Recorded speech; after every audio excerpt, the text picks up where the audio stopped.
Head coach Gautam गंभीर खासे परेशान हैं क्योंकि आज जो टीम सिलेक्शन हुई, जो अनाउंसमेंट हुई, उसमें उन्हें एतमाद में नहीं लिया गया और कुछ डिसीजंस ऐसे किए गए जिन पर वो एग्री नहीं थे।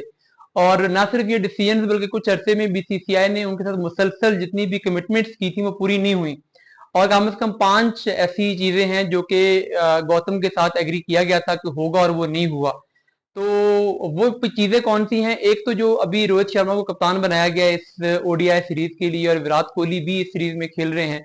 हालांकि ये एक जब प्री निगोशिएशन हुई थी तो गौतम के साथ ये बात हुई थी कि जो आपकी फर्स्ट टूर होगा उसमें जो सीनियर प्लेयर्स है वो नहीं होंगे, जूनियर टीम भेजी जाएगी ताकि गौतम वहां पे जाके अपनी एक एनवायरनमेंट क्रिएट कर सके और उसके बाद फिर सीनियर्स ज्वाइन करेंगे जब गौतम एक आधी सीरीज के अंदर लीड कर चुके होंगे। दूसरी जो इसमें बात की गई, जो चेंज नहीं हुआ, वो कैप्टन का टी20 का। हार्दिक पांड्या गौतम चाह रहे थे कि वो टी20 में इंडिया को लीड करें, बट उनका पहले एक दफा नाम रिकमेंड करके ओके करके फिर बाद में चेंज कर दिया गया। और फिर गौतम से ही कहा गया कि आप हार्दिक को फोन करें और उनको बताएंगे आपको हम इंजरीज की वजह से और हम कैप्टन नहीं बना रहे। और सूर्या को कैप्टन बनाया गया, तो वो जो डिसीजन था वो कन्वेवी गौतम के जरिए से करवाया गया। तो ये भी उनके लिए एक हार्ड डिसीजन था कि जिस पर्सन को वो टी20 में कैप्टन चाह रहे हैं वो कैप्टन ना बने, बल्कि ना सिर्फ वो कैप्टन ना बने बल्कि उसी को वो उसका जो बोझ है, जो मलबा है, वो भी गौतम पर गिराया जाए कि आप कन्वे करें कि आपको टी20 कैप्टन हम क्यों नहीं बना रहे। तो ये एक दूसरा मसला था। फिर टीम का भी जो टीम सिलेक्शन हुई है, अब उसमें उन्होंने जो वाइस कैप्टनसी दी है वो शुभमैन गिल को दी है। यानी शुभमैन गिल को फ्यूचर का कैप्टन तैयार किया जा रहा है। वो ओडीआई में भी वही वाइस कैप्टन है और टी20 में भी वही वाइस कैप्टन है। जबकि जो गौतम है वो ये चाहते थे कि जो वाइस कैप्टन हो, अगर जो भी टी20 का कैप्टन है उसी को ओडीआई का वाइस कैप्टन बनाया जाए। यानी अगर हार्दिक को वो चाह रहे थे पहले कि वो टी20 कैप्टन हो और वनडे के वो वाइस कैप्टन हो जाए, या फिर अगर हार्दिक को नहीं बनाया, अगर सूर्या को बनाया है तो फिर उन्हें ओडीआई का वाइस कैप्टन होना चाहिए। बट क्योंकि सूर्या की ओडीआई में जो पोजीशन है उसका मसला है टीम सिलेक्शन के अंदर, तो के राहुल को फिर वो बैक कर रहे थे कि अगर आप रोहित को लाना भी चाह रहे हैं, खिलाना भी चाह रहे हैं, तो के राहुल को वाइस कैप्टन बना दें।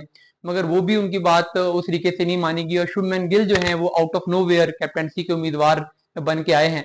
बहरहाल बीसीसीआई की इसमें जो स्ट्रेटजी है, प्लानिंग है, वो ये है कि वाइस कैप्टन उसको बनाया जाए जो 4-5 साल तक इंडियन क्रिकेट के साथ एसोसिएट रहे और उसके बाद 3-4 साल के बाद वो कप्तानी ग्रेजुअली हासिल करे। तो बाकी जो ऑप्शन हैं जैसे हार्दिक है, सूर्या है या के राहुल है, वो शायद फ्यूचर में 3-4-5 साल के बाद बीसीसीआई उनको देखता है कि इनकी इंडियन क्रिकेट टीम के लिए जो अवेलेबिलिटी है वो डाउट में होगी, वो हो सकेंगे नहीं हो सकेंगे, खेल रहे होंगे नहीं खेल रहे होंगे। बट शुभमन गिल जो कि फ्यूचर है इंडिया का, तो इसलिए उस पर इन्वेस्टमेंट की जा रही है फ्यूचर के लिए, ताकि वो एक लॉन्ग टर्म कैप्टन के तौर पे डेवलप हो सके। 2-3 साल वो वाइस कैप्टनसी करेगा तो उसके बाद उसको अंदाजा होगा कि कैप्टनसी कैसे करनी है टीम में। एक ऑटोमेटिकली जो सक्सेशन प्लानिंग है वो हो जाएगी। तो इंडिया जो बीसीसीआई की प्लानिंग है वो भी सही है, बट गौतम का मसला ये है कि उनके साथ जो जो निगोसिएशन हुई, जो बातचीत हुई, उन पर अमल नहीं किया गया।